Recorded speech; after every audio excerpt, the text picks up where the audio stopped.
ഇടതുപക്ഷത്തെ ഞെട്ടിച്ചുകൊണ്ട് തിരഞ്ഞെടുപ്പ് ഗോദയിലേക്ക് എത്തുകയും കഴിഞ്ഞ 3 തെരഞ്ഞെടുപ്പുകളിൽ കോൺഗ്രസിനെ നയിക്കുകയും വലിയ ഒരു പ്രതിപക്ഷത്തെ തിരുവാർപ്പ് പഞ്ചായത്തിന് സമ്മാനിക്കുകയും ചെയ്ത റൂബി ചാക്കോയാണ് ഇന്ന് നമ്മോടൊപ്പം അതിഥിയായി എത്തിയിട്ടുള്ളത്. നമസ്കാരം. നമസ്കാരം. കഴിഞ്ഞ ഒരു 15 വർഷമായി തെരഞ്ഞെടുപ്പ് രംഗത്ത് സജീവമാണ്. ഈ തിരഞ്ഞെടുപ്പ് UDF-നെ സംബന്ധിച്ചോളം നിർണായകമാണ്. നിയമസഭാ തെരഞ്ഞെടുപ്പ് അടുത്തു വരുന്ന ഒരു സാഹചര്യമുണ്ട്. അതോടൊപ്പം തന്നെ ശക്തമായ ഒരു പ്രതിപക്ഷമായി കോൺഗ്രസ് നിലകൊണ്ട ഒരു സാഹചര്യവുമാണുള്ളത്. എന്നാൽ ആദ്യ 15 വർഷം മുമ്പ് 10 വർഷം മുമ്പ് കിട്ടിയ ഒരു വിജയത്തിന് ശേഷം ഒരു വിജയം കോൺഗ്രസിന് ഇതുവരെ ലഭിച്ചിട്ടില്ല. ഒറ്റ ചോദ്യം, ഇത്തവണ എന്താണ് പ്രതീക്ഷകൾ? ഭരണം പിടിക്കാൻ കഴിയുമോ? തീർച്ചയായും വളരെ വലിയ ആത്മവിശ്വാസത്തോടെയാണ് ഐക്യ ജനാധിപത്യ മുന്നണി 2025 തദ്ദേശ സ്വയംഭരണ സ്ഥാപനങ്ങളിലേക്കുള്ള ഇലക്ഷനെ നേരിടുന്നത്. ഐക്യ ജനാധിപത്യ മുന്നണി ഇപ്പോൾ സീറ്റ് വിഭജനം പൂർത്തീകരിച്ചു. കോൺഗ്രസിന്റെ 1-2 വാർഡ് ഒഴികെ ബാക്കി മുഴുവൻ സ്ഥലങ്ങളിലും സ്ഥാനാർത്ഥി വെച്ചിരിക്കുന്നു. വരുന്ന 1-2 ദിവസങ്ങൾക്കുള്ളിൽ ഐക്യ ജനാധിപത്യ മുന്നണിയുടെ മുഴുവൻ സ്ഥാനാർത്ഥികളെയും ഞങ്ങൾ പ്രഖ്യാപിക്കും. കഴിഞ്ഞ 5 വർഷത്തെ ഒരു ഭരണമല്ല ഇവിടെ വിലയിരുത്തേണ്ടത്. തിരുവാർപ്പ് ഗ്രാമപഞ്ചായത്തിന്റെ കഴിഞ്ഞ 6.5 പതിറ്റാണ്ടിൽ 2010 മുതൽ 2015 വരെ ഐക്യ ജനാധിപത്യ മുന്നണി പഞ്ചായത്തിൽ ഭരണം പിടിച്ചു എന്നൊഴിവായാൽ കഴിഞ്ഞ 6.5 പതിറ്റാണ്ടും കഴിഞ്ഞ 10 വർഷക്കാലം 2015 മുതൽ 2025 വരെ കഴിഞ്ഞ 10 വർഷക്കാലം തിരുവാർപ്പ് ഗ്രാമപഞ്ചായത്ത് ഇടതുപക്ഷ ജനാധിപത്യ മുന്നണിയാണ് ഭരിക്കുന്നത്. തദ്ദേശ സ്വയംഭരണ സ്ഥാപനങ്ങൾക്ക് സംസ്ഥാന ഗവൺമെന്റ് കൊടുക്കുന്ന ഫണ്ട് ഒഴികെയുള്ള യാതൊരുവിധ വികസന പ്രവർത്തനങ്ങളും ഇവിടെ തിരുവാർപ്പ് പഞ്ചായത്തിൽ നടന്നിട്ടില്ല. എടുത്തു കാണിക്കുന്ന ഒരു വലിയ പ്രോജക്റ്റും പദ്ധതികളും തിരുവാർപ്പ് നടക്കുന്നില്ല. അപ്പോൾ ഗവൺമെന്റ് കൊടുക്കുന്ന പദ്ധതി വിഹിതത്തിൽ നിന്നുള്ള പ്രവർത്തനം മാത്രമാണ് പഞ്ചായത്ത് നടക്കുന്നത്. ഞങ്ങളെ സംബന്ധിച്ചോളം വലിയ ആത്മവിശ്വാസമുണ്ട്. ഫണ്ടിന്റെ കുറവ്, ജനപ്രതികളുടെ ആവശ്യങ്ങൾ, പല ആവശ്യങ്ങളുമായി ഗ്രാമസഭയിൽ നിന്ന് ഉയരുന്ന പല ആവശ്യങ്ങളുമായി ജനപ്രതികൾ പഞ്ചായത്തിലേക്ക് പോകുമ്പോൾ പഞ്ചായത്തിന് ഫണ്ടില്ല, ഗവൺമെന്റ് ഫണ്ട് തരുന്നില്ല. അപ്പോൾ ഒരു പഞ്ചായത്ത് മെമ്പർമാരുടെ നാടിന്റെ ആഗ്രഹത്തിനൊത്ത രീതിയിൽ വാർഡുകളിലും മൊത്തത്തിൽ പഞ്ചായത്തിലും വികസനം നടക്കുന്നില്ല എന്നത് ഈ നാട്ടിലെ ജനങ്ങൾക്ക് ബോധ്യമുള്ള കാര്യമാണ്. അതുകൊണ്ട് തന്നെ ഐക്യ ജനാധിപത്യ മുന്നണി വലിയ പ്രതീക്ഷയോടുകൂടി തന്നെയാണ് ഈ 2025 തെരഞ്ഞെടുപ്പിനെ കാണുന്നത്. കഴിഞ്ഞ ഒരു ചർച്ചയിൽ LDF-ന്റെ നേതാവ് പറഞ്ഞത് കഴിഞ്ഞ 5 വർഷം അടിസ്ഥാനപരമായ സംവിധാനങ്ങൾ മുതൽ മേലെത്തട്ടിൽ വികസനം വരെ വളരെ കൃത്യമായി നടപ്പാക്കാൻ കഴിഞ്ഞു. അതുകൊണ്ട് തന്നെ 3 തവണ തുടർച്ചയായി മികച്ച പഞ്ചായത്തിനുള്ള ഒരു ബഹുമതി ലഭിച്ചു എന്നാണ്. അപ്പോൾ അതൊക്കെ വെറും ഒരു താൽക്കാലിക സംസാരമായി മാത്രം കണക്കാക്കാൻ കഴിയും. ഇവിടെ കോട്ടയം ജില്ലയിലെ മികച്ച പഞ്ചായത്തിനുള്ള സ്വരാജ് ട്രോഫി അവാർഡ് ലഭിച്ചു. ഞാൻ ഇതൊരു പരിഹാസയുടെ കാര്യമൊന്നുമില്ല. കുറെ ചോദ്യാവലി, ആ ചോദ്യങ്ങൾക്ക് ഉത്തരം കൊടുക്കുക, നല്ലപോലെ ഒരു പേപ്പർ വർക്ക് നടത്തുക, അതാണ് ഇവിടെ പറഞ്ഞത്. അപ്പം ഞാൻ പറഞ്ഞത് തിരുവാർപ്പ് ഗ്രാമപഞ്ചായത്തിൽ ഇടതുപക്ഷ ജനാധിപത്യ മുന്നണിക്ക് അവർക്ക് ഈ നാടിന്റെ വികസന പ്രവർത്തനങ്ങൾ യാഥാർത്ഥ്യമാക്കാൻ പറ്റിയ ഏറ്റവും വലിയൊരു അവസരമാണ് ഇപ്പോൾ ലഭിച്ചേക്കുന്നത്. ഇവിടെ പഞ്ചായത്ത് ഇടതുപക്ഷം ഭരിക്കുന്നു, ബ്ലോക്ക് പഞ്ചായത്ത്, ജില്ലാ പഞ്ചായത്ത് ഇടതുപക്ഷം ഭരിക്കുന്നു. ഈ പഞ്ചായത്തിനെ പ്രതികരിക്കുന്ന MLA കേരള നിയമസഭയിലെ 2ാമത്തെ മന്ത്രിയായിട്ടാണ് അദ്ദേഹത്തെ അറിയുന്നത്. അപ്പോൾ അത്രത്തോളം വലിയ സ്വാധീനം ഉണ്ടായിട്ട് പോലും ഞങ്ങൾ ചോദിക്കുന്നു, വളരെ ലളിതമായി ചോദിക്കുന്നു, തിരുവാർപ്പ് ഗ്രാമപഞ്ചായത്തിൽ പഞ്ചായത്തിന്റെ പദ്ധതി പ്രവർത്തനം ഒരു 4-4.5 കോടി രൂപ കേരളത്തിലെ എല്ലാ പഞ്ചായത്തുകൾക്കും ആ പഞ്ചായത്തുകൾക്ക് അനുസരിച്ച് പൈസ കൊടുക്കും. ഈ പണം കൊണ്ടല്ലാതെ എന്ത് പദ്ധതിയാണ് നടപ്പിലാക്കിയിരിക്കുന്നത്? സംസ്ഥാന ഗവൺമെന്റ് നടപ്പിലാക്കിയ പദ്ധതികൾ വലിയ ഏത് പദ്ധതി ഇവിടെയുണ്ട്? ഇപ്പോൾ ഒന്നാം സ്ഥാനം എന്ന് പറയുമ്പോൾ തിരുവാർപ്പ് ഗ്രാമപഞ്ചായത്തിനോട് ചേർന്നൊരു പ്രാഥമിക ആരോഗ്യ കേന്ദ്രമുണ്ട്. 100-130 ആളുകൾ നിത്യേന കടന്നു വരുന്ന പ്രാഥമിക ആരോഗ്യ കേന്ദ്രം 2018 2020 തിരഞ്ഞെടുപ്പിന് മുമ്പ് ആർദ്രം പദ്ധതിയിൽ ഉൾപ്പെടുത്തിക്കൊണ്ട് 3 കോടി രൂപ അനുവദിച്ചു. തിരുവാർപ്പ് ഗ്രാമപഞ്ചായത്ത് പ്രാഥമിക ആരോഗ്യ കേന്ദ്രമാണ്, പബ്ലിക് ഹെൽത്ത് സെന്ററാണ്. അതിനെ ഫാമിലി ഹെൽത്ത് സെന്ററാക്കി കുടുംബ ആരോഗ്യ കേന്ദ്രമാക്കാൻ വേണ്ടി ആർദ്രം പദ്ധതിയിൽ ഉൾപ്പെടുത്തിക്കൊണ്ട് 3 കോടി രൂപ അനുവദിച്ചു. ആ 3 കോടി പേപ്പറിലല്ലാതെ അതിന്റെ യാതൊരുവിധ പ്രവർത്തനങ്ങളും നാളിതുവരെ നടന്നിട്ടില്ല. ഇപ്പോൾ പറയുന്നത് ആ പണം കൊണ്ട് ആശുപത്രി നിർമ്മിക്കാൻ ആവശ്യമായ സ്ഥലത്ത് നിർമ്മാണ പ്രവർത്തനം നടക്കില്ല എന്നൊക്കെയാണ് പറഞ്ഞത്. പക്ഷേ ഈ പൈസ വരെ പൈസ അനുവദിച്ചിട്ടില്ല. കഴിഞ്ഞ 3 മാസം മുമ്പ് തിരുവാർപ്പ് ഗ്രാമപഞ്ചായത്തിന്റെ അസിസ്റ്റന്റ് എഞ്ചിനീയർ ഈ കെട്ടിടം, ഇപ്പോൾ നിലവിൽ പ്രവർത്തിക്കുന്ന കെട്ടിടം അവിടുന്ന് മാറ്റി സ്ഥാപിക്കണം, അതിന്റെ ഏത് സമയവും അത് നിലം പൊത്താറായ അവസ്ഥയിലാണ് എന്നൊരു റിപ്പോർട്ട് കൊടുത്തേക്കുവാണ്. അപ്പോൾ നമ്മൾ പഞ്ചായത്തിനോട് ചേർന്ന് നിന്ന പ്രാഥമിക ആരോഗ്യ കേന്ദ്രത്തിന്റെ അവസ്ഥയാണ്. ഇപ്പോൾ തിരുവാർപ്പിലെ ITA സ്വന്തമായി സ്ഥലം വാങ്ങി ITA പ്രവർത്തിക്കാമെന്ന പഞ്ചായത്ത് കമ്മിറ്റി തീരുമാനത്തിന്റെ അടിസ്ഥാനത്തിലാണ് തിരുവാർപ്പ് പഞ്ചായത്ത് ഒരു ITA കെട്ടിടം, ആ ITA കെട്ടിടം വാടകയ്ക്ക് പ്രവർത്തിക്കുകയാണ്. ആ ITA പ്രവർത്തിക്കുന്ന കെട്ടിടവും ഫിറ്റ് അല്ല എന്നുള്ള ഒരു LSCD എഞ്ചിനീയറുടെ സർട്ടിഫിക്കറ്റ് വന്നിരിക്കുകയാണ്. അപ്പോൾ ഇതാണ് പഞ്ചായത്തുമായി ബന്ധപ്പെട്ട കാര്യങ്ങൾ. ഇപ്പൊ നമ്മുടെ കോട്ടയം കുമരകം റോഡ് കഴിഞ്ഞ പഞ്ചായത്ത് ഇലക്ഷൻ മുമ്പ് 150 കോടി രൂപ അനുവദിച്ചു. യാതൊരു തുറപ്രവർത്തനവും നടന്നിട്ടില്ല. പ്രളയരഹിത കോട്ടയം, വളരെ സന്തോഷത്തോടെയാണ് ആ വാക്ക് കേട്ടത്. പ്രളയരഹിത കോട്ടയവുമായി ബന്ധപ്പെട്ട് പഴുക്കാന്നല ആഴം കൂട്ടുവാനും അവിടുത്തെ ചേറ് എടുത്ത് മാറ്റി സ്ഥാപിക്കാൻ വേണ്ടി 108 കോടി രൂപ അനുവദിച്ചു. കൊച്ചമ്പലം മട്ടിപ്പീടിയ റോഡിന് വേണ്ടി 25 കോടി രൂപ അനുവദിച്ചു. അങ്ങനെ കോടികളുടെ വലിയ കണക്കുകൾ കാണുന്നുണ്ട്. തിരുവാർപ്പ് യു പി സ്കൂള് പാതി വഴിയിൽ അതിന്റെ നിർമ്മാണം നിലച്ച നിലയിൽ കിടക്കുകയാണ്. Chengalam government higher secondary school നിർമ്മാണം നിലച്ച അവസ്ഥയിലാണ്. അപ്പൊ ഞാൻ പറഞ്ഞത് ഏത് രീതിയിലാണ്? അപ്പോൾ ഇന്നലെയോ മിനിഞ്ഞാന്നോ നമ്മുടെ തൊട്ടടുത്തൊരു പഞ്ചായത്ത് സ്വന്തമായി ഒരു വൈദ്യുതി ശ്മശാനം ഉണ്ടാക്കുന്നത് കണ്ടു. സ്വന്തമായി വൈദ്യുതി ശ്മശാനം. അത്തരം എന്ത് പ്രവർത്തനങ്ങളാണ് തിരുവാർപ്പ് ഗ്രാമപഞ്ചായത്തിൽ നാളെ വരെ ഉണ്ടായിരിക്കുന്നത്?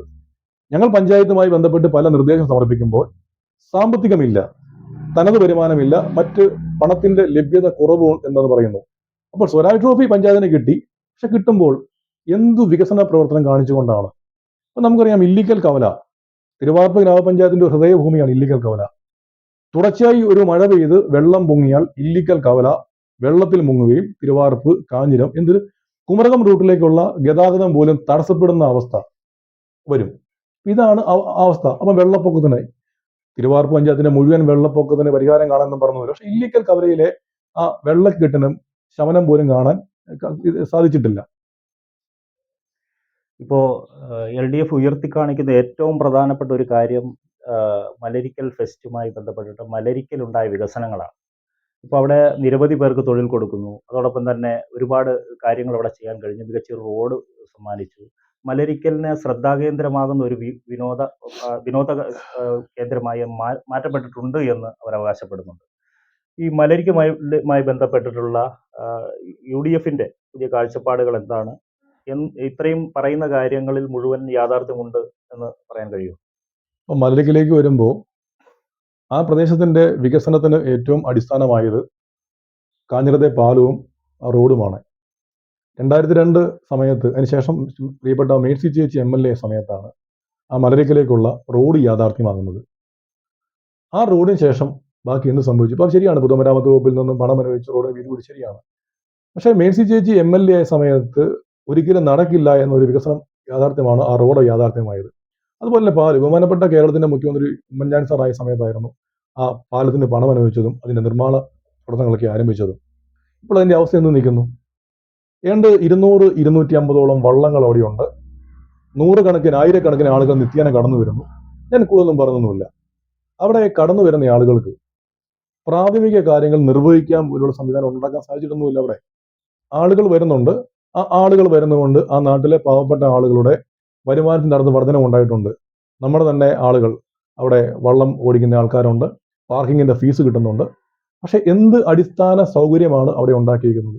ഒരു വഴി ഉണ്ടാക്കി, ഞങ്ങൾ ചെയ്ത കാര്യങ്ങളെ ഞങ്ങൾ നിരാകരിക്കുന്നില്ല. ഒരു പുതിയ വഴി വന്നിട്ടുണ്ട്, ഏറെ ആശ്വാസകരമാണ്.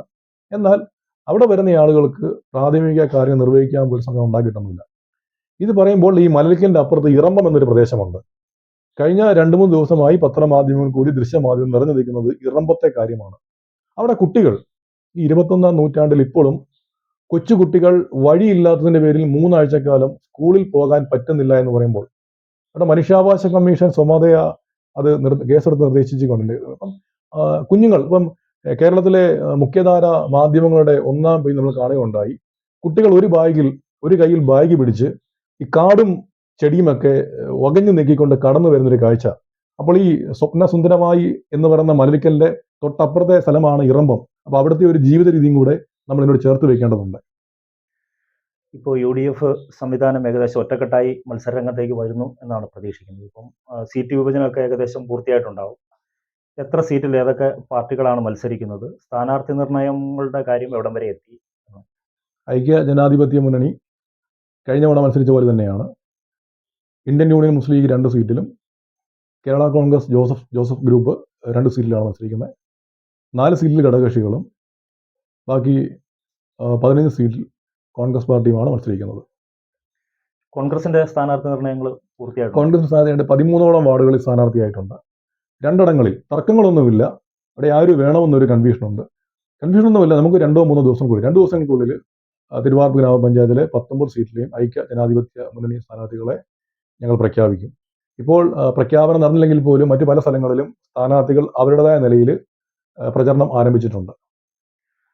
നേരത്തെ പറഞ്ഞതുപോലെ നമ്മൾ നേരിടുന്ന ഏറ്റവും വലിയ വെല്ലുവിളികളിൽ ഒന്നാണ് ഈ ഇല്ലിക്കലെ ഗതാഗതക്കുരുക്കും, അതുപോലെ തന്നെ ഈ PHSCയുടെ കാര്യവും. PHSCയുടെ അസൗകര്യം വലിയൊരു പ്രശ്നമായി ബാധിക്കുന്നുണ്ട്.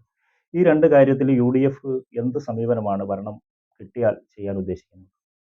കോട്ടയം കുമരകം റോഡിൻ്റെ വികസനം യാഥാർത്ഥ്യമാക്കുക. ഇപ്പോൾ ബേക്കറി ജംഗ്ഷൻ മുതൽ ഇല്ലിക്കൽ കവല വരെ, ബഹുമാനപ്പെട്ട തിരുവഞ്ചൂർ രാധാകൃഷ്ണൻ സാറിൻ്റെ ശ്രമഫലമായിട്ട് ഇല്ലിക്കൽ കവല വരെയുള്ള ആ റോഡ് വികസനം യാഥാർത്ഥ്യമാക്കിയിട്ടുണ്ട്. ഇല്ലിക്കൽ പാലം മുതലുള്ള ആ റോഡ് വികസനം യാഥാർത്ഥ്യമാക്കിയാൽ ഇല്ലിക്കൽ കവലയിലെ ആ വെള്ളക്കെട്ട് പൂർണ്ണമായും പരിഹരിക്കാൻ സാധിക്കും. ആ റോഡ് ഉയർത്തിക്കൊണ്ട് അവിടുത്തെ വ്യാപാരികളുണ്ട്, അവിടുത്തെ ഓട്ടോറിക്ഷ തൊഴിലാളികളുണ്ട്, അവരെയൊക്കെ ചേർത്തുകൊണ്ട് അവരുടെ അഭിപ്രായം വാങ്ങിക്കൊണ്ട് കോട്ടയം കുമരകം റോഡ് വികസനം യാഥാർത്ഥ്യമാക്കിയാൽ ഇല്ലിക്കൽ കവലയിലെ വെള്ളക്കെട്ടിനൊരു ശാശ്വതമായ പരിഹാരം ഉണ്ടാകും. 2 പറഞ്ഞ പ്രാഥമിക ആരോഗ്യ കേന്ദ്രമാണ്. പ്രാഥമിക ആരോഗ്യ കേന്ദ്രത്തിന് പണം അനുവദിച്ചാൽ, ഞാനിപ്പോൾ ഒരു പുതിയ സ്ഥലം വാങ്ങണമെന്ന് പറഞ്ഞൊന്നുമില്ല. നിലവിൽ നമ്മൾ കഴിഞ്ഞ 10 വർഷമായിട്ട് പറയുകയാണ്, നമ്മൾ ഏച്ച് കെട്ടി അവിടെ ഒരു ചെയ്യണ്ട. അവിടെ അത്യാധുനിക നിലയിൽ നമുക്കൊരു പ്രാഥമിക ആരോഗ്യ കേന്ദ്രം പണിയാൻ സാധിക്കും അവിടെ. ഇതല്ലെങ്കിൽ മറ്റ് സ്ഥലങ്ങൾ നമുക്ക് തിരുവാർപ്പിലെ ആളുകൾക്ക് കടന്നു വരാൻ സാധ്യമാകുന്ന രീതിയിൽ തൊട്ടടുത്തായ സ്ഥലം വാങ്ങിക്കൊണ്ട് അവിടെ ഒരു പ്രാഥമിക ആരോഗ്യ കേന്ദ്രം പണിയാനുള്ള പ്രവർത്തനങ്ങൾക്കാണ് നമ്മൾ മുൻതൂക്കം കൊടുക്കുന്നത്. UDF ഭരണം വന്നാൽ ഇനി എന്തൊക്കെയാവും 5 വർഷത്തിനുള്ളിൽ നടപ്പാക്കാൻ ഉദ്ദേശിക്കുന്ന വലിയ പ്രൊജക്റ്റുകൾ? തിരുവാർപ്പ് പഞ്ചായത്തിലുടനീളം നിങ്ങൾ മനസ്സിൽ കരുതി വെച്ചിരിക്കുന്ന പദ്ധതികൾ എന്തൊക്കെയാണ്? ഐക്യ ജനാധിപത്യത്തിന് അധികാരത്തിൽ വന്നാൽ പദ്ധതി പ്രവർത്തനങ്ങളെ ദോഷകരമായി ബാധിക്കുന്ന ഗവൺമെന്റിന്റെ ഇടപെടൽ ഒഴിവാക്കണം. ഇപ്പോൾ ഏറ്റവും ഉദാഹരണമായി കഴിഞ്ഞ കാലങ്ങളിൽ വാർഷിക പദ്ധതിക്ക് പണം തരുമ്പോൾ ഇത്ര ശതമാനത്തിൽ കൂടുതൽ പണം വിനിയോഗിച്ചാൽ നമുക്ക് ലഭ്യമാകുന്ന പണം കട്ട് ചെയ്യാതെ വരുന്ന വർഷം കിട്ടും. അതായത് 2025-26 നടപ്പ് സാമ്പത്തിക വർഷത്തിൽ നമുക്ക് വരുന്ന ഗവൺമെന്റ് തരുന്ന പണം, ആ പണത്തിൽ 80% നമ്മൾ ചിലവാക്കിയാൽ പിന്നീടുള്ള പണം നമുക്ക് വരുന്ന വർഷം കിട്ടും. ഇപ്പോൾ എന്താണ്, ഈ 2025-26 നമുക്ക് തരുന്ന പണം നമ്മൾ പൂർണ്ണമായും വിനിയോഗിക്കണം. വിനിയോഗിച്ചില്ലെങ്കിൽ അടുത്ത തവണ ഈ പൈസ കിട്ടത്തില്ല. കഴിഞ്ഞ കാലങ്ങളിൽ നമുക്കത് ക്യാരി ഓവർ വിധമായിട്ട് സ്പിൽ ഓവർ പ്രൊജക്റ്റുകൾ, അതായത് ഈ വർഷം നടപ്പിൽ വരുത്താൻ പറ്റാത്ത പദ്ധതികൾ വരുന്ന വർഷം സ്പിൽ ഓവറായി നമുക്ക് നടത്താൻ സാധിക്കുമായിരുന്നു. ക്യാരി ഓവർ വിധമായിട്ട് ഈ പണം കിട്ടും. ഇപ്പോൾ അതില്ല. 2, കഴിഞ്ഞ കാലങ്ങളിൽ ട്രഷറി നിയന്ത്രണമില്ല. ഇപ്പോൾ നമുക്ക് കൃത്യമായി കിട്ടേണ്ട പണം കിട്ടാതെ മാർച്ച് ഒരു 20-25 ആകുമ്പോഴത്തേക്ക് പണം കിട്ടുന്നു. അവിടെ പറയുന്നു 1 ലക്ഷം രൂപയ്ക്കുള്ള ബില്ല് വാങ്ങാൻ സാധിക്കത്തില്ല, 50,000 രൂപയ്ക്കുള്ള ബില്ല് വാങ്ങാൻ സാധിക്കില്ല. അങ്ങനെ അപ്രഖ്യാപിതമായ രീതിയിൽ ട്രഷറി നിയന്ത്രണം ഏർപ്പെടുത്തുന്നു. മാർച്ച് 31 5 മണിക്ക് മുമ്പ് ബില്ലുകൾ സബ്മിറ്റ് ചെയ്യണം. അപ്പോൾ പണമില്ല, ഉണ്ടോ എന്ന് ചോദിച്ചാൽ ഉണ്ട്. അത്തരം രീതിയിൽ 2, പഞ്ചായത്തിന്റെ തനത് വരുമാനം വർദ്ധിപ്പിക്കണം. പഞ്ചായത്തിന്റെ തനത് വരുമാനം വർദ്ധിപ്പിക്കാൻ ആവശ്യമായ പ്രവർത്തനങ്ങൾ നടക്കണം. ഗവൺമെന്റ് നമുക്ക് പണം തരികയും നിർബന്ധിതമായ വകയിരുത്തലുമുണ്ട്. ഇപ്പോൾ ലൈഫ് ഭവന പദ്ധതി ഏറ്റവും അനിവാര്യമാണ്. പക്ഷെ ലൈഫ് പദ്ധതിയായിട്ട് വരുമ്പോൾ ഗവൺമെന്റ് അതിന്റെ മുഴുവൻ ഉത്തരവാദിത്വം അല്ലെങ്കിൽ ഒരു പൂർണ്ണ ഉത്തരവാദിത്വം പഞ്ചായത്തുകൾ ഏൽപ്പിക്കുകയാണ്. പദ്ധതി വീതം വർദ്ധിക്കുന്നില്ല. നമുക്ക് കൃത്യമായി തരുന്ന പണമേ തരുന്നുള്ളൂ. അതില്ലാത്ത ഇത്ര ശതമാനം നമ്മൾ ലൈഫിന് വേണ്ടി നിർബന്ധമായിട്ട് മാറ്റി വെക്കുക. ഹഡ്കോടെ വായ്പ എടുത്തുകൊണ്ട് നമ്മൾ ഇരിക്കുക. അങ്ങനെ വരുമ്പോഴത്തേക്ക് ഞെരുങ്ങുകയാണ് പഞ്ചായത്തുകൾ. അപ്പം ഞാൻ പറയാം, കഴിഞ്ഞ 5 വർഷം കൊണ്ട് തിരുവാർപ്പ് ഗ്രാമപഞ്ചായത്തിലെ ഓരോ മെമ്പർമാർക്ക് കിട്ടിയത് 25 ലക്ഷം രൂപയാണ്. ഒരു വർഷം 5 ലക്ഷം രൂപ വെച്ച് കഴിഞ്ഞ 5 വർഷം കൊണ്ട് ഞാനടക്കം ഇവിടുത്തെ എല്ലാ മെമ്പർമാർക്കും കിട്ടിയത് 25 ലക്ഷം രൂപയാണ്. നമുക്കറിയാം, ഒരു 100 മീറ്റർ വഴി ഇന്ന് ചെയ്യണമെന്നുണ്ടെങ്കിൽ ഏകദേശം 5 ലക്ഷം രൂപ ചെലവ് വരും. അപ്പോൾ എങ്ങനെ 25 ലക്ഷം രൂപ കൊണ്ട് ഒരു മെമ്പർമാർ അവിടെ വാർഡിലെ വികസനം നടത്താൻ സാധിക്കും? 2015 ഐക്യ ജനാധിപത്യ മുന്നണിയുടെ അവസാന വർഷം നിങ്ങൾ പരിശോധിക്കാം. 2014-2015 സാമ്പത്തിക വർഷം തിരുവാർപ്പ് ഗ്രാമപഞ്ചായത്തിലെ 18 മെമ്പർമാർക്കും 5 ലക്ഷം രൂപ നമുക്ക് കൊടുക്കാൻ സാധിച്ചു. ഞങ്ങൾ ആദ്യമായി പഞ്ചായത്തിലേക്ക് വരുമ്പോൾ 1 ലക്ഷം രൂപയായിരുന്നു. ഇതിന്റെ എല്ലാം കണക്ക് പഞ്ചായത്തിലുണ്ട്. 2011-2012 വാർഷിക പദ്ധതിയിൽ ഒരു പഞ്ചായത്ത് മെമ്പർക്ക് 1 ലക്ഷം രൂപയായിരുന്നു കിട്ടിക്കൊണ്ടിരുന്നത്. അത് 5-ാം വർഷം നമ്മൾ 2 ആക്കി 4 ആക്കി 5 ലക്ഷം രൂപ വീതം ഓരോ മെമ്പർമാർക്കും കൊടുത്തിരുന്നുവെങ്കിൽ ഇന്ന് ഈ 2025 എന്റെ വാർഡിലേക്ക്, തൊട്ടപ്പുറത്തെ വാർഡിലേക്ക് 5 ലക്ഷം രൂപയാണ് കിട്ടുന്നത്. അപ്പോൾ പദ്ധതി തുക വർദ്ധിപ്പിക്കണം. പദ്ധതി തുക വർദ്ധിപ്പിക്കാതെ പഞ്ചായത്തിന് മുന്നോട്ട് പോകാൻ സാധിക്കത്തില്ല. തനത് വരുമാനം വർദ്ധിപ്പിക്കാൻ ആവശ്യമായ പ്രവർത്തനങ്ങൾ പഞ്ചായത്ത് ചെയ്യണം. മറിച്ച് ഗവൺമെന്റിന്റെ ഒരു സഹായം വേണം കേട്ടോ. ഇത് പറയുമ്പോൾ ഗവൺമെന്റിൻ്റെതായ ഇടപെടൽ ഉണ്ടാകണം. ഗവൺമെന്റിന്റെ വകുപ്പുകളുണ്ട്. ഇറിഗേഷൻ വകുപ്പ്, KLDC വകുപ്പുണ്ട്, ഫിഷറീസ് ഉണ്ട്, ഫ്ലഡ് ഉണ്ട്, നബാർഡ് ഉണ്ട്. അപ്പോൾ അത്തരം വകുപ്പുകളിൽ നിന്നെല്ലാം പണം വാങ്ങിയെടുത്ത് ഇവിടെ അത്തരം വികസനങ്ങൾ ചില വാർഡിലേക്ക് മാത്രം ഒതുങ്ങി പോകുന്നുണ്ട്. ഇടതുപക്ഷ ജനാധിപത്യ മുന്നണിയുടെ എല്ലാ വാർഡിലും അത്തരം വികസനം ഉണ്ടാവുന്നുണ്ടോ എന്ന് ചോദിച്ചാൽ ചില വാർഡിൽ ഫിഷറീസും ഫ്ലഡും ഇറിഗേഷനും ഒക്കെ കൊണ്ട് അപ്പോൾ നമുക്ക് എല്ലാ സ്ഥലങ്ങളിലേക്കും പോകണം. എല്ലാ വഴികൾക്കും പ്രയോറിറ്റി കൊടുക്കണം. ഇപ്പോൾ തോണിക്കടവ് പാലം അത് പഞ്ചായത്തിന് ചെയ്യാൻ സാധിക്കത്തില്ല, അതിനുള്ള പണമില്ല. 2 വർഷം മുമ്പ് ബഡ്ജറ്റിൽ പണം അനുവദിച്ചതാണ്. ഇതുവരെ തോണിക്കടവ് പാലം വന്നിട്ടില്ല. ആമ്പക്കുഴി പാലം 15 മാസമായിട്ട് ആമ്പക്കുഴി പാലം അടച്ചു വെച്ചിരിക്കുകയാണ്. വാഹനം കയറാൻ സാധിക്കത്തില്ല. അപ്പം അത്തരം വിഷയങ്ങളിൽ സംസ്ഥാന ഗവൺമെന്റിന്റെ ശ്രദ്ധയെ ചെലുത്തിക്കൊണ്ട് ഗവൺമെന്റിന്റെ ഫണ്ട് വാങ്ങിക്കൊണ്ട് അത്തരം വിഷയങ്ങൾക്ക് പരിഹാരം ഉണ്ടാക്കാൻ ശ്രമിക്കണം. അത്തരം ഒരു വികസന കാഴ്ചപ്പാടാണ് ഐക്യ ജനാധിപത്യ മുന്നണിക്കുള്ളത്. കഴിഞ്ഞ 5 വർഷം സ്വന്തം വാർഡിൽ എത്രമാത്രം വികസന പ്രവർത്തനങ്ങൾ നടത്താൻ കഴിഞ്ഞു? എന്താണ് ഇനിയുള്ള പ്രവർത്തനങ്ങളിലുള്ള പ്ലാനിങ്? ഏകദേശം 1,85 ലക്ഷം രൂപയുടെ വികസന പ്രവർത്തനങ്ങൾ തിരുവാർപ്പ് ഗ്രാമപഞ്ചായത്ത് 5-ാം വാർഡ് നടപ്പിലാക്കാൻ സാധിച്ചിട്ടുണ്ട്. ജനങ്ങൾക്കൊപ്പം ചേർന്നുകൊണ്ടുള്ള ഒരു വികസന പ്രവർത്തനമാണ്. ജനങ്ങൾക്കൊപ്പം ചേർന്നുകൊണ്ടുള്ള പൊതുപ്രവർത്തനമാണ് കഴിഞ്ഞ 15 വർഷക്കാലം ഞാൻ പഞ്ചായത്ത് മെമ്പറായി സ്വീകരിച്ചത്. ഇവിടെ CMLRP, ബ്ലോക്ക് പഞ്ചായത്ത്, മഹാത്മാഗാന്ധി ഗ്രാമീണ തൊഴിലാളി പദ്ധതി ഉൾപ്പെടെ ഫണ്ടുകൾ വാങ്ങി. ഈ വാർഡ് സംബന്ധിച്ചോളം ഇവിടുത്തെ മുഴുവൻ വഴികളും, പഞ്ചായത്തിന്റെ ആസ്തി രജിസ്റ്ററിലുള്ള മുഴുവൻ വഴികളും ടാറിങ്ങോ കോൺക്രീറ്റ് ചെയ്ത് ഗതാഗതം ഉപയോഗിക്കാൻ സാധിച്ചിട്ടുണ്ട്. വാർഡിന്റെ എല്ലാ പ്രദേശങ്ങളിലും വഴിവിളക്കുകൾ സ്ഥാപിക്കാൻ സാധിച്ചിട്ടുണ്ട്. എല്ലാ ഭാഗത്തേക്കും കുടിവെള്ളം എത്തിക്കാൻ സാധിച്ചിട്ടുണ്ട്. 2010 ഞാൻ ആദ്യമായി പഞ്ചായത്ത് മെമ്പറാകുമ്പോൾ എൻ്റെ ഏറ്റവും വലിയ ആഗ്രഹമായിരുന്നു തൊണ്ടമ്പ്ര കവലയിൽ നിന്ന് ചെങ്ങളം കുന്നുംപുറത്തേക്ക് പോകുന്ന പൈപ്പ് ലൈൻ റോഡ്. 8 മീറ്റർ വീതിയുള്ള ഒരു വഴിയാണ്. ആ വഴിയെ ആളുകൾക്ക് സായാഹ്നത്തിലും പ്രഭാതത്തിലുമൊക്കെ അവർക്ക് ഇരിക്കാനും നടക്കാനും ഒക്കെ പറ്റുന്ന ഒരു വിശ്രമ കേന്ദ്രമാക്കി മാറ്റുക. 2010-2015 ഏകദേശം 1,40 ലക്ഷം രൂപ നബാർഡിന്റെ ഫണ്ട് വാങ്ങിച്ചാണ് ആദ്യം തുറന്നത് കേട്ടോ. ബഹുമാനപ്പെട്ട KC ജോസഫ് സാർ ഗ്രാമവികസന മന്ത്രിയായ സമയത്ത് അദ്ദേഹത്തെ പോയി കണ്ടതിന്റെ അടിസ്ഥാനത്തിൽ ഒരു 50 ലക്ഷം രൂപ നബാർഡിൽ നിന്നും ശ്രീ അടൂർ പ്രകാശ് എന്ന് കേരളത്തിന്റെ റവന്യൂ വകുപ്പ് മന്ത്രിയായ ആൾ അദ്ദേഹത്തെ പോയി കണ്ടതിന്റെ അടിസ്ഥാനത്തിൽ ഫ്ലഡിൽ നിന്ന് ഒരു 5 ലക്ഷം രൂപ കിട്ടി. ആ പൈസയിൽ നിന്നാണ് അവിടെ വഴി ഉണ്ടായിരുന്നത് കേട്ടോ. അതിൽ നിന്ന് ആരംഭിച്ച് ഇപ്പോൾ 1,40 ലക്ഷം രൂപയോളം നിയോഗിച്ച് ആ റോഡിന്റെ ഇരുവശം കല്ല് കെട്ടി വഴി കോൺക്രീറ്റും ടാറിങ്ങും ചെയ്ത് ഇപ്പോൾ ആ വഴി കുറെ ഭാഗം പോയി കിടക്കുവാണ്. അത് റീടാറിങ് ചെയ്യുന്നുണ്ട്. തൊണ്ടമ്പ്ര റെസിഡൻസ് അസോസിയേഷൻ ചേർന്നുകൊണ്ട് 2 സൈഡിലും ബെഞ്ചുകളൊക്കെ എടുത്തിട്ട് സായാഹ്ന വിശ്രമ കേന്ദ്രമാക്കാൻ സാധിച്ചിട്ടുണ്ട്. തദ്ദേശീയരായ ഏതൊരു 3 കുടുംബങ്ങൾക്ക് അവിടെ കടകൾ നടത്തുന്നുണ്ട്. ആ 3 കുടുംബങ്ങളുടെ വരുമാനം വർദ്ധിപ്പിക്കുന്നുണ്ട്. അത് വലിയൊരു സന്തോഷം തരുന്നൊരു പദ്ധതിയാണ്. അതിനൊരു 100 കണക്കിന് ആൾക്കാർ നിത്യേന കടന്നു വരുന്ന ഒരു സായാഹ്ന വിശ്രമ കേന്ദ്രമാക്കാൻ സാധിച്ചത്. ഇനി കുറെ തുടർപ്രവർത്തനം കൂടി അവിടെ ഉണ്ട് കേട്ടോ. അവിടെ വഴിവിളക്കുകൾ സ്ഥാപിക്കണം, നല്ല LED വഴിവിളക്കുകൾ സ്ഥാപിക്കണം. ഒരു ഓപ്പൺ ജിംനേഷ്യം, ആളുകൾക്ക് വന്ന് ചെയ്യാൻ സാധിക്കുന്ന ഒരു ഓപ്പൺ ജിംനേഷ്യം, അങ്ങനെ കുറേയേറെ പദ്ധതികൾ മനസ്സിലുണ്ട്.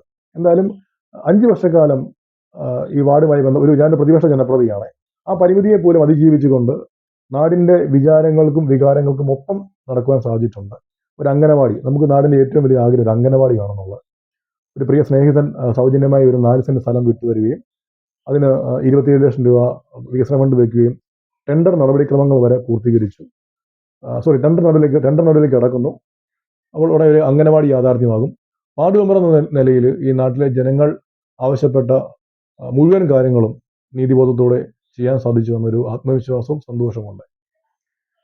മറ്റൊരു പ്രധാനപ്പെട്ട ഒരു കാര്യം UDF നേരിടുന്ന ഒരു വെല്ലുവിളി എന്ന് പറയുന്നത് തിരുവാർപ്പ് മേഖലയിൽ ഇപ്പോഴും UDFന് ഒരു ശക്തമായ ഒരു വേരോട്ടം ഉണ്ടാക്കാൻ കഴിയുന്ന തരത്തിൽ അല്ലെങ്കിൽ ഭരണപക്ഷത്തെ മാറ്റി അവിടെ പുതിയ മെമ്പർമാരെ UDF മെമ്പർമാരെ കൊണ്ടുവരാൻ സാധിക്കുന്നതിൽ വലിയ നേട്ടം കൊയ്യാൻ കഴിയുന്നില്ല. രണ്ടാമത്തെ വെല്ലുവിളി എന്ന് പറയുന്നത് ഈ ചില പ്രദേശങ്ങൾ പ്രത്യേകിച്ച് മുസ്ലിം ഭൂരിപക്ഷ പ്രദേശങ്ങൾ SDPI പോലുള്ള സംഘടനകൾ വളർന്നു വരുന്നത് UDFന് വെല്ലുവിളിയായി വരുന്നുണ്ടോ? എന്താണ് ഈ രണ്ട് കാര്യത്തിൽ UDFന് പറയാനുള്ളത്? വെല്ലുവിളിയായി വരുന്നുണ്ടോ എന്ന ചോദ്യത്തിന് ഇവിടെ BJPയെയും SDPയെയും ഒരുപോലെ എതിർക്കുന്നത് കോൺഗ്രസ് ആണ്. പല പ്രദേശങ്ങളിലും പല സ്ഥലങ്ങളിലും CPM അവരുമായിട്ട് ഇടതുപക്ഷം അവരുമായിട്ട് ധാരണ ഉണ്ടാക്കുന്നുണ്ട്. അതുകൊണ്ട് തന്നെ BJPയെയും SDPയെയും കൃത്യമായും എതിർക്കുകയും ശക്തമായ പോരാട്ടം നടത്തുകയും ചെയ്യുന്നത് കോൺഗ്രസ് തന്നെയാണ്. പലപ്പോഴും നമ്മുടെ പഞ്ചായത്തിലെ പല സ്ഥലങ്ങളിലും കോൺഗ്രസ് SDPI ഒരു നേരിട്ട ഒരു മത്സരമാണ്. അവിടെ പലപ്പോഴും ഇടതുപക്ഷത്തിന്റെ സ്ഥാനാർത്ഥികൾ അപ്രസറായി മാറുന്ന ഒരു കാലഘട്ടമുണ്ട്. 2010 CPMും CPM വേറിട്ട് നിൽക്കുമ്പോഴത്തേക്കാണ് ഐക്യജനാധിപത്യ മുന്നണി അധികാരത്തിലേക്ക് വരുമ്പോൾ 2015 എന്തായിരുന്നു?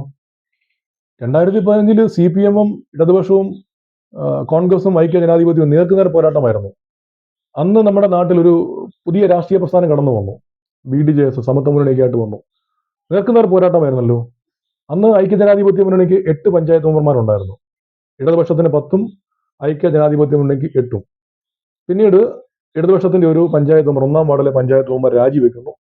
അവിടെ ഇലക്ഷൻ നടന്നു. ഇടതുപക്ഷം അവരുടെ അധികാരം മുഴുവൻ ഉപയോഗിച്ചുകൊണ്ടാണ് ആ തെരഞ്ഞെടുപ്പിനെ നേരിട്ടത്. പക്ഷെ അവിടെ ഐക്യജനാധിപത്യ മുന്നണി ജയിച്ചു. 2015 മുതൽ 2020 വരെ 9-9 ആയിരുന്നു തിരുവാർപ്പിലെ കക്ഷി നില, മുന്നണിയുടെ നില. 2020 വരുമ്പോൾ കേരളം ഒട്ടുക്ക് ഒരു ഇടതുപക്ഷ മുന്നേറ്റം ഉണ്ടാക്കാൻ സാധിച്ചു. നമുക്കറിയാം, കോട്ടയം ജില്ലയിൽ പോലും ഒരിക്കലും ഇടതുപക്ഷം അധികാരത്തിൽ വരാത്ത പല പഞ്ചായത്ത് പേരൊന്നും പറഞ്ഞൊന്നുമില്ല. ഒരിക്കലും ഇടതുപക്ഷം അധികാരത്തിൽ വരാത്ത പല പഞ്ചായത്തുകളും ഇടതുപക്ഷം അധികാരം പിടിച്ചിട്ടുണ്ട്. തിരുവാർപ്പിൽ ഇന്ന് കോൺഗ്രസിന് 5 പഞ്ചായത്ത് മെമ്പർമാരുണ്ട്. നമ്മൾ നോക്കണം, 2ാം വാർഡിൽ 2 വോട്ടിനാണ് ഞങ്ങൾക്ക് പരാജയം സംഭവിച്ചത്. അപ്പം പരാജയം ഒരു വോട്ടിനാണെങ്കിലും പരാജയം തന്നെയാണ്. അപ്പോൾ ഓരോ വാർഡിലേക്ക് കിടക്കുമ്പോഴും ചില വാർഡുകൾ 8 വോട്ടിന്, ചില വാർഡ് 40 വോട്ട്. അപ്പോൾ തിരുവാർപ്പിൽ CPMന്റെ വലിയ കോട്ട എന്നറിയപ്പെടുന്ന വാർഡിൽ പോലും 15ഉം 20ഉം വോട്ടുകൾക്കാണ് ഞങ്ങൾ പരാജയപ്പെട്ടു പോയിരിക്കുന്നത്. അപ്പോൾ തിരുവാർപ്പ് മേഖല അങ്ങനെ കോൺഗ്രസ് പാർട്ടിക്ക് കയ്യെത്താ ദൂരത്തൊന്നുമല്ല. തിരുവാർപ്പിൽ ചില മാറ്റങ്ങൾ ഇപ്രാവശ്യം ഉണ്ടാകും, ഒരു സംശയം വേണ്ട. തിരുവാർപ്പ് പഞ്ചായത്തിന്റെ കുമ്മനത്തും കാഞ്ഞിരത്തും ചെങ്ങളത്തുമൊക്കെയുള്ള ഒരു മുന്നേറ്റം തിരുവാർപ്പ് ഉണ്ടാക്കാൻ സാധിച്ചില്ല എന്നാണ് പറയുന്നത്. പക്ഷെ യാതൊരു സംശയം വേണ്ട, തിരുവാർപ്പിൽ മാറ്റങ്ങൾ ഉണ്ടാകുമെന്ന കാര്യത്തിൽ ഒരു സംശയം വേണ്ട. മറ്റൊരു പ്രധാനപ്പെട്ട ഒരു കാര്യം എന്ന് പറയുന്നത്, നമ്മൾ വ്യക്തിപരമായി ചില കാര്യങ്ങളിൽ ഉള്ളത്, ഒന്ന് വാർഡ് മാറി 5-ൽ നിന്നും 4-ലേക്ക് പോകുന്നു, 4-ൽ നിന്നും 5-ലേക്ക് പോകുന്നു. മത്സരരംഗത്ത് ഇത്രയും സജീവമായി നിലനിൽക്കുന്ന തരത്തിൽ ആളുകളുമായി ഒരു ബന്ധം സ്ഥാപിക്കുകയും വിജയിക്കുകയും ചെയ്യാൻ കഴിയുന്നത് അത്ഭുതം തന്നെയാണ്. പക്ഷേ റൂബി മാറി മറ്റൊരാൾ വരുമ്പോൾ അവിടെ പരാജയപ്പെടുന്ന ഒരു സാഹചര്യം വരുന്നത് എന്തുകൊണ്ടാണ്? നമുക്ക് ഈ പഞ്ചായത്ത് തെരഞ്ഞെടുപ്പുകളിൽ എൻ്റെ അനുഭവം പറഞ്ഞാൽ, പഞ്ചായത്ത് തെരഞ്ഞെടുപ്പിൽ വലിയ രാഷ്ട്രീയമൊന്നും ആൾ നോക്കുന്നൊന്നുമില്ല കേട്ടോ. വ്യക്തിപരമായ ബന്ധങ്ങൾക്ക് വലിയ സ്ഥാനമുണ്ട്. ഞാൻ എൻ്റെ രാഷ്ട്രീയ പ്രവർത്തനം അല്ലെ പൊതുപ്രവർത്തനം ഒരിക്കലും കക്ഷി രാഷ്ട്രീയം അധികമായിട്ടൊന്നും അല്ല കേട്ടോ. ഇതല്ലെങ്കിൽ വരുന്ന 5 വർഷക്കാലം ഇന്ന ഒരു വാർഡിൽ മത്സരിക്കണമെന്ന് വിചാരിച്ചൊന്നുമല്ല ഞാൻ എൻ്റെ പൊതുപ്രവർത്തനമായിട്ട് മുന്നോട്ട് പോകുന്നത്. ഒരു സാധാരണക്കാര കുടുംബ പശ്ചാത്തലത്തിൽ വന്നയാളാണ് ഞാൻ. അപ്പോൾ ഈ നാട്ടിലെ സാധാരണക്കാരുമായിട്ട് ബന്ധപ്പെട്ട്, അവരുടെ ദൈനംദിന പ്രവർത്തനങ്ങളിൽ ബന്ധപ്പെട്ട് അവരുമായി ചേർന്ന് പോകുന്നു. അങ്ങനെ ചേർന്ന് പോകുന്ന ഒരു വ്യക്തിബന്ധം ലഭിക്കുന്നുണ്ട്. പക്ഷെ ഞാൻ ഇവിടേക്ക് വരും മുമ്പ് ഇതൊക്കെ CPMന്റെ വാർഡുകളായിരുന്നു. ഇടതുപക്ഷം ജയിച്ച വാർഡുകളിലേക്കാണ്. അവിടെ എനിക്കൊരു ഭൂരിപക്ഷം ഉണ്ടായിട്ടുണ്ട്. നിങ്ങൾ പറഞ്ഞത് ശരിയാണ്. പക്ഷെ അത് പഞ്ചായത്ത് തെരഞ്ഞെടുപ്പിൽ രാഷ്ട്രീയ ബന്ധങ്ങളെക്കാൾ ഉപരിയായി വ്യക്തിബന്ധങ്ങൾക്ക് വലിയ സ്ഥാനമുണ്ട് എന്ന് കരുതുന്ന ഒരു പൊതുപ്രവർത്തകനാണ് ഞാൻ. അവസാനമായിട്ടൊരു ചോദ്യം, നമ്മൾ ഈ പടിഞ്ഞാറൻ മേഖല, പ്രത്യേകിച്ച് കോട്ടയം ജില്ലയുടെ പടിഞ്ഞാറൻ മേഖലയായ തിരുവാർപ്പ് നേരിടുന്ന ഏറ്റവും വലിയ വെല്ലുവിളി എന്ന് പറയുന്നത് വെള്ളപ്പൊക്കം തന്നെയാണ്. 6-7 ദിവസം നമ്മൾ വെള്ളത്തിനടിയിലായി പോകുന്നു. ഇത് ഒരു പഞ്ചായത്തിനെ സംബന്ധിച്ച് ഇതിനൊരു പരിഹാരം ഉണ്ടാക്കാൻ കഴിയുമെന്ന പ്രതീക്ഷ നമുക്കില്ല. പക്ഷേ UDF ഭരണം വന്നാൽ നമ്മളെ കൊണ്ട് എന്ത് ചെയ്യാൻ കഴിയും എന്നുകൂടി ഒന്ന് വിശദീകരിക്കും. ഒരു പഞ്ചായത്തിനെ വെള്ളപ്പൊക്കത്തിൽ രക്ഷിക്കാൻ ഒരു പഞ്ചായത്തിന് കഴിയില്ല. അതിന് കൂട്ടായ ഒരു പ്രവർത്തനം ആവശ്യമാണ്. നമ്മുടെ ചാലുകളെല്ലാം ഏകദേശം അടഞ്ഞിരിക്കുന്ന അവസ്ഥയാണ്. ഒഴുക്കുണ്ടാകുന്നില്ല.